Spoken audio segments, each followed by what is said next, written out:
warahmatullahi wabarakatuh. Perkenalkan, nama saya Rini Dwi Safitri dengan NIM 11210575 dari kelas MA 22C14. Di sini saya akan memenuhi tugas UAS perpajakan yang diampu oleh Ibu Widi Astuti, Eskom MAK dengan materi yang berjudul PPh pasal 23. Nah, langsung saja nih ke materinya. Yang pertama ada pengertian PPh pasal 23 atau pajak penghasilan pasal 23. Apa sih itu PPh pasal 23? Nah, PPh pasal 23 adalah pajak yang dikenakan pada penghasilan yang berasal dari modal, penyerahan, jasa, hadiah, atau penghargaan, kecuali yang sudah dikenakan PPh pasal 21. Pajak ini dipotong oleh pihak yang memberikan penghasilan kepada pihak yang menerima penghasilan. Tarif PPh 23 bervariasi tergantung pada jenis transaksi dan status wajib pajak yang terlibat. Jika penerima penghasilan tidak memiliki nomor pokok wajib pajak atau NPWP, maka tarif yang dikenakan lebih tinggi dibandingkan dengan yang memiliki NPWP. Lalu yang kedua ada dasar hukum PPh 23. Nah, beberapa peraturan yang menjadi dasar hukum PPh pasal 23 antara lain yang pertama yaitu Undang-Undang Nomor 7 Tahun 1983 tentang pajak penghasilan yang telah mengalami beberapa perubahan hingga UU Nomor 36 Tahun 2008 yang mengatur pengenaan PPh 23 atas yang dipotong saat transaksi.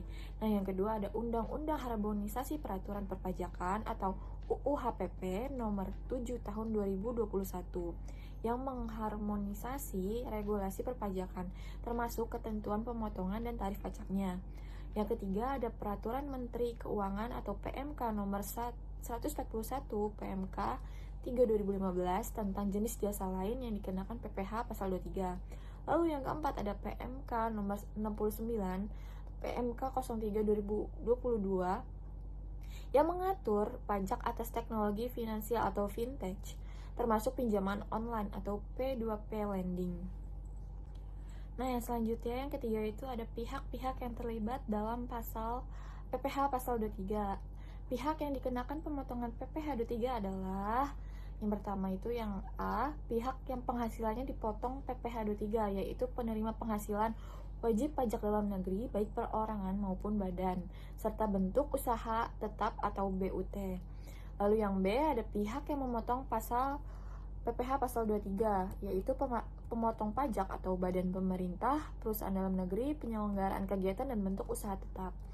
Yang pertama itu ada pemotongan PPh 23 bentuk badan yaitu badan pemerintah, yang kedua subjek pajak badan dalam negeri, yang ketiga ada penyelenggara kegiatan, yang keempat ada bentuk usaha tetap atau BUT, lalu perwakilan perusahaan luar negeri lainnya. Nah, yang kedua ada pemotong PPh 23 oleh orang pribadi. Nah, wajib pajak orang pribadi dalam negeri hanya memotong PPh pasal 23 atas sewa saja yang ditunjuk sebagai pemotong PPh 23. Harus ada surat keputusan petunjuk atau SKP yang diterbitkan oleh Kepala Kantor Pelayanan Pajak atau KPP, namun tidak ada format baku yang tersedia. Lalu ada wajib pajak orang pribadi dalam negeri tertentu yang ditunjuk Direktur Jenderal Pajak untuk memotong PPh 23 sesuai dengan KEP 50 PJ 1994, yaitu yang pertama ada akuntan, terus ada arsitek, dokter, notaris, lalu ada pejabat pembuat akta tanah atau PPAT, kecuali PPAT tersebut adalah camat, pengacara, dan konsultan yang melakukan pekerjaan bebas. Lalu ada orang pribadi yang menjalankan usaha yang menyelenggarakan pembukuan atas pembayaran berupa sewa. Lalu ada wajib pajak orang pribadi ini hanya melakukan pemotongan pajak penghasilan pasal 23 atas sewa selain tanah dan bangunan saja. Lalu yang keempat ada objek pajak penghasilan pasal 23 ini. Objek pajak PPh 23 mencakup berbagai jenis penghasilan antara lain yang pertama ada dividen, bunga, dan royalti. Lalu yang kedua ada hadiah, penghargaan, bonus, dan sejenisnya. Lalu yang ketiga ada sewa dan penghasilan terkait penggunaan aset. Yang keempat ada jasa teknik, manajemen konstruksi, dan konsultasi. Lalu yang terakhir ada jasa lainnya sesuai ketentuan PMK nomor 141 PMK nomor 3 tahun 2015. Nah, selanjutnya ada pengecualian PPh 23 nih. Nah, tidak semua penghasilan dikenakan PPh 23. Berikut beberapa jenis penghasilan yang dikecualikan dari pemotongan pajak ini. Yang pertama ada pembayaran kepada bank, baik secara langsung maupun berulang. Lalu yang kedua ada sewa guna dengan hak opsi tidak dikenakan PPh 23. Lalu yang ketiga ada dividen atau laba yang diterima oleh perseroan terbatas, koperasi, BUMN atau BUMD jika berasal dari cadangan laba yang ditahan dan kepemilikan sahamnya minimal 25% dari modal yang disetor. Lalu bagian laba yang diterima anggota dari badan suatu usaha tertentu seperti perseroan, komanditer, firma atau koperasi. Lalu ada sisa hasil usaha atau SHU yang dibayarkan koperasi kepada anggotanya. Dan yang terakhir ada penghasilan dari jasa keuangan yang berperan sebagai penyalur pinjaman atau pembiayaan. Dengan pengecualian ini, beberapa transaksi keuangan tidak dikenakan pemotongan PPh 23 sesuai dengan ketentuan yang berlaku. Lalu ada perhitungan dan tarif pajak penghasilan pasal 23. Jadi kayak PPh 23 sama dengan tarif pajak dikali penghasilan. Nah, terdapat dua jenis tarif pajak yang dikenakan pada penghasilan yang menjadi objek PPh 23, yaitu tarif 15% dan tarif 2%. Nah, penetapan tarif ini dibedakan berdasarkan jenis penghasilan. Contoh rincian tarif PPh 23 yaitu yang pertama ada jenis penghasilan sehubungan dengan penyertaan modal yang dikenakan tarif 15%.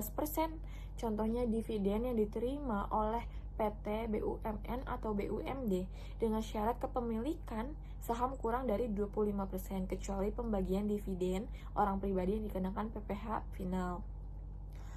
Nah, contohnya itu ya kayak bunga, termasuk premi, diskonto, dan imbalan karena jaminan pengembalian utang. Lalu yang kedua ada royalti, dan yang ketiga ada hadiah, penghargaan, bonus, dan sejenis lainnya yang telah dipotong pajak penghasilan pasal 21 atau PPh 21. Nah, lalu yang kedua itu ada penghasilan sehubungan dengan sewa dan penggunaan harta yang dikenakan tarif 2%. Contohnya yaitu sewa dan penghasilan lain sehubung dengan penggunaan harta kecuali sewa tanah dan bangunan. Lalu yang ketiga ada penghasilan sehubungan dengan imbalan jasa yang dikenakan tarif 2%. Contohnya imbalan jasa teknik, jasa manajemen, jasa konstruksi, jasa konsultan, dan jasa lain yang diatur berdasarkan peraturan Menteri Keuangan, selain jasa yang telah dipotong PPh 21. Lalu yang keempat ada penghasilan atas imbalan jasa lainnya atau PMK nomor 141 PMK 2015 tarif sebesar 2%. Nah, ini penting. Dalam hal wajib pajak tidak memiliki nomor wajib pajak atau NPWP, besar tarif pemotongan adalah lebih tinggi 100% sebagai denda tarif yang telah ditentukan di atas. Contohnya seperti PPh 23 yang harus dibayar. Jadi kayak 200% dikali PPh 23 yang terhutang. Lalu ada pemotongan pajak penghasilan pasal 23. Nah, yang pertama itu ada saat pemotongan. Nah, saat pemotongan ini, pemotongan pajak penghasilan pasal 23 UU PPh dilakukan pada akhir bulan yang dibayarkannya penghasilan. Lalu yang kedua ada saat terutang. Nah, saat terutangnya pajak penghasilan pasal 23 UU PPh adalah pada saat pembayaran. Lalu yang ketiga ada tempat pemotongan, yaitu seperti kantor pusat, kantor cabang yang bersangkutan. Terus yang ketiga ada ketentuan tentang pemusatan pelaksanaan pemotongan, penyeroan atau pelaporan PPh pasal 23 tidak diatur dalam peraturan perundang-undangan perpajakan. Nah, yang terakhir ada kesimpulan. Jadi, pajak penghasilan pasal 23 atau PPh 23 merupakan salah satu instrumen perpajakan yang penting dalam sistem pajak di Indonesia, khususnya dalam mekanisme pemotongan pajak atas penghasilan tertentu seperti dividen, bunga, royalti, sewa, dan jasa-jasa tertentu.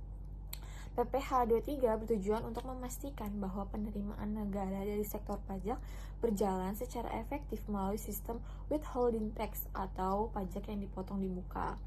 Melalui pemotongan ini, pemerintah dapat memperoleh pendapatan secara langsung dari transaksi yang terjadi antar badan usaha atau antar pihak yang memiliki kewajiban perpajakan. Nah, sistem ini juga memberikan kontrol yang lebih baik terhadap kepatuhan pajak wajib pajak dalam negeri dan bentuk usaha tetap atau BUT. Namun, implementasi PPh 23 memerlukan pemahaman yang baik dari para pelaku usaha terkait objek pajak, tarif, waktu pemotongan dan penyetoran, serta kewajiban pelaporan agar tidak terjadi kesalahan administratif yang dapat menimbulkan sanksi. Dengan demikian, pemahaman yang benar terhadap PPh pasal 23 sangat penting untuk mendukung terciptanya sistem perpajakan yang adil, transparan, dan berkelanjutan bagi pembangunan negara. Sekian yang mungkin saya bisa sampaikan materi PPh 23, kurang lebih mohon maaf. Wassalamualaikum warahmatullahi wabarakatuh.